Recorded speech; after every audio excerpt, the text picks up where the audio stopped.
Bonjour et bienvenue dans le flash d'information. Pour le besoin du financement public du PND 2021-2025, 5 413,4 milliards de francs CFA sont à rechercher. Et pour la mobilisation des ressources nécessaires au financement de ce PND, un groupe consultatif est organisé ce mercredi avec l'appui de tous les partenaires au développement, notamment la Banque mondiale, l'Union européenne, la Banque africaine de développement et le système des Nations unies. Il sera présidé par le vice-président Tiemoko Melia Kone, en présence bien sûr du Premier ministre, des membres du gouvernement et des présidents d'institutions.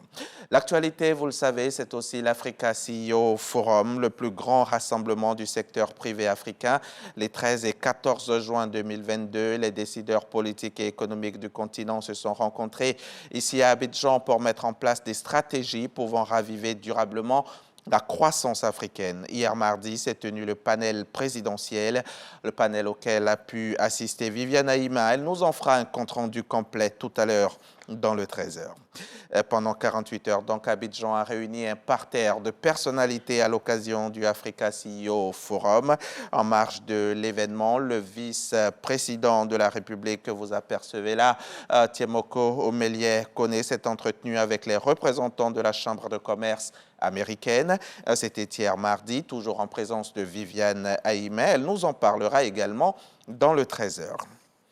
Toujours dans le cadre de cet événement d'envergure qu'est l'Africa CEO Forum, Dominique Ouattara, la première dame, a rencontré hier les femmes d'affaires présentes à Abidjan. C'était dans le cadre du Women Initiative, cette articulation du Africa CEO Forum qui portait cette année sur l'apport de la gente féminine au développement du continent. Le témoignage de Mahama Traoré. Quand le Gotha du secteur privé africain se retrouve à Abidjan pour plancher sur le développement du continent, la première dame de Côte d'Ivoire trouve le moyen de parler à ses sœurs femmes d'affaires. Elles sont entrepreneuses, dirigeantes ou occupent de hautes fonctions au sein de grandes entreprises africaines ou mondiales.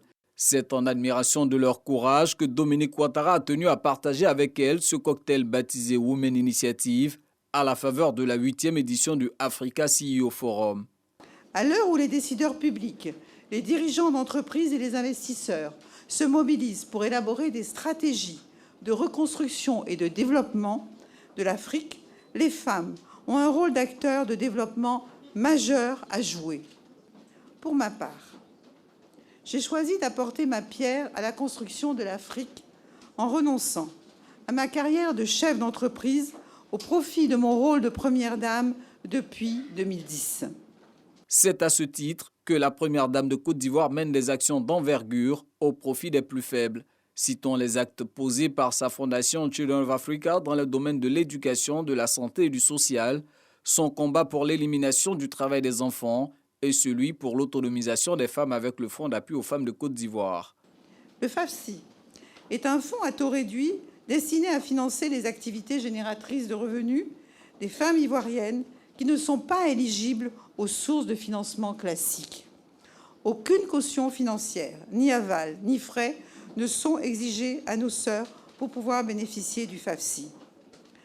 Le capital du FAFSI est actuellement de 25 milliards et ce capital est à la banque et appartient toujours à l'État. Et nos sœurs ont réalisé un taux de remboursement de plus de 98%, ce qui est vraiment exceptionnel.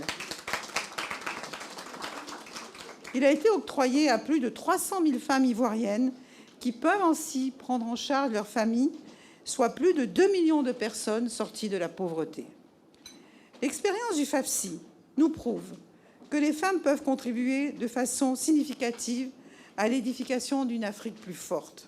Et Dominique Ouattara d'indiquer la voie du possible à ses convives du jour.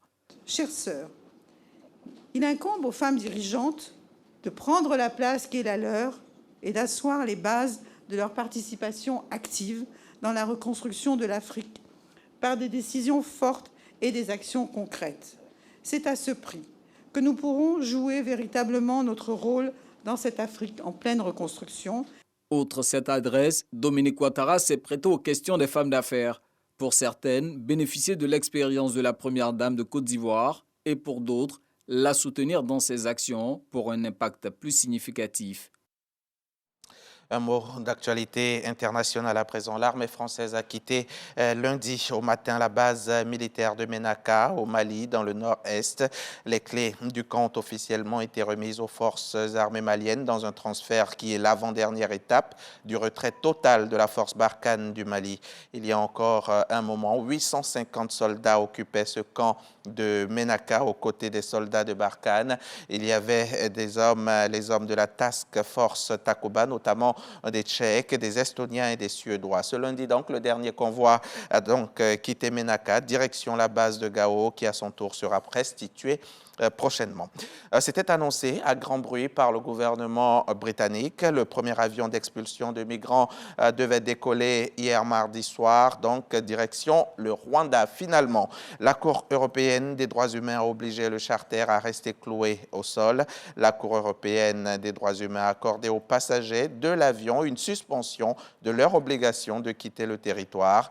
Pour les associations qui défendent les droits des demandeurs d'asile, cette décision émanant de Strasbourg est un soulagement. Fin de ce flash, rendez-vous à 13h pour le journal.